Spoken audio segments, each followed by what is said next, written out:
Yeah, I mean, my take on that is, right, any of these rating systems, if they were perfect, like it wouldn't really matter what your schedule is, right? If you only played teams that were the 200th, if you had perfect information and only played teams that were between 200 and 210th in the country the whole time and you won by 50, and, someone else was, playing teams that were only between 10 and 20 and were 500 or maybe even less, like theoretically, if the ratings are doing their job, they're accounting for that scheduling difference, and your performance is your performance. I think in practice, the challenge for all of this really is around sort of the inherent biases you were mentioning earlier, as far as what people are going to value. Are they going to be wowed by one bad loss? I don't really feel like there's a huge consensus on what it means if you've had a pretty good schedule in general, but you have one random loss. I tend to think, and I don't know, Megan, if you want to show the team sheets for folks. I know you've seen those, right, Ken? So it's a very similar kind of thing. And, my take is, you talk about the inherent biases, like it's just so hard for me to, I know when I went through this mock selection exercise, they invited a whole bunch of media and coaches to kind of be in Indianapolis for a day and walk through the process for, I guess would have been a region or something. It's just, you're so anchored to the information that's on screen. Yes. Thanks, Megan. I see it now. And so, at the top, they've got your records, the RPI number. And so I assume the net is going to be very prominent. And so it's just really hard to see number 12 there. And this is the official tool of the NCAA. And then, but we don't really think they're 12. Like, it's just a natural place you're going to drift to. And then, we talked about the quadrant system for the men's side, where they're accounting for home and away. Right now, they're just using these categories. But, one challenge I think is that it's hard to really make the distinction, as I said before, between the 24th and the 26th team. And right now, it really kind of affects if you're in that summary, playing the 24th team, a win against them, which is really essentially just as hard as beating the 26th team, if they're both away or both home.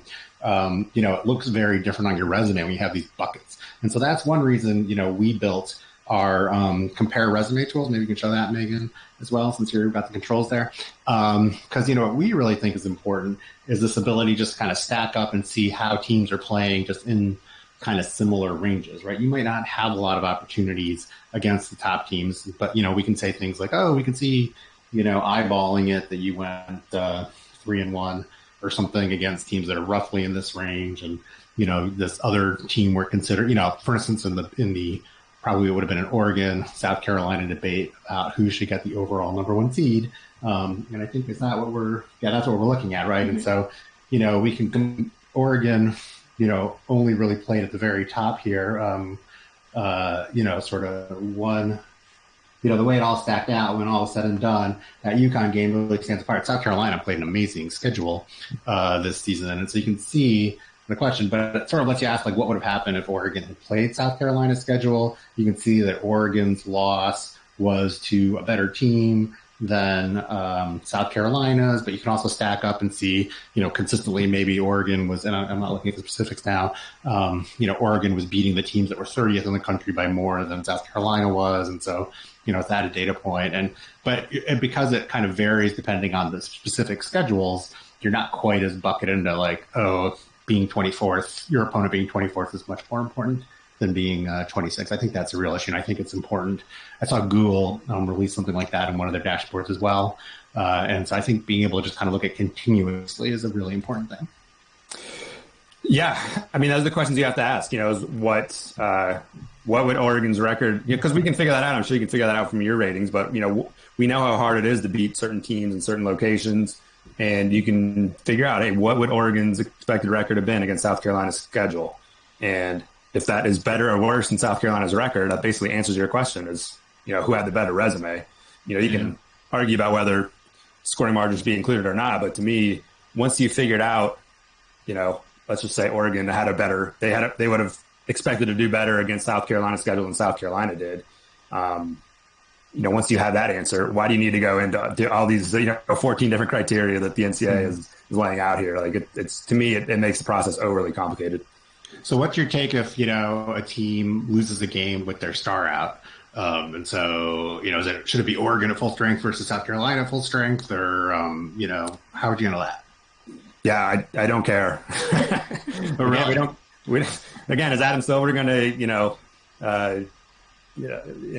take away Toronto's NBA championship because Golden State. But that's not the best example. But when it comes to like playoffs, are we going to change playoff seeding because a player was injured for most of the season? Like, you're not going to do that. Those are the breaks. And I mean, again, that also gets complicated. Are we tracking this information for the 80 or so teams that are in consideration for the tournament? Are we tracking what happens to their opponents? So if you play a team who had somebody injured, does that get discounted because you got to win there? Like, I don't think anybody's doing that in the selection committee. So, to me, it's I've never understood why we do that, and I'll keep banging that drum. But it's definitely on my wish list for putting into the Her Hoop Stats rating. So, it's a pain in the butt, but you can at least see who they've, if someone missed the game, right? So, and try to factor that in.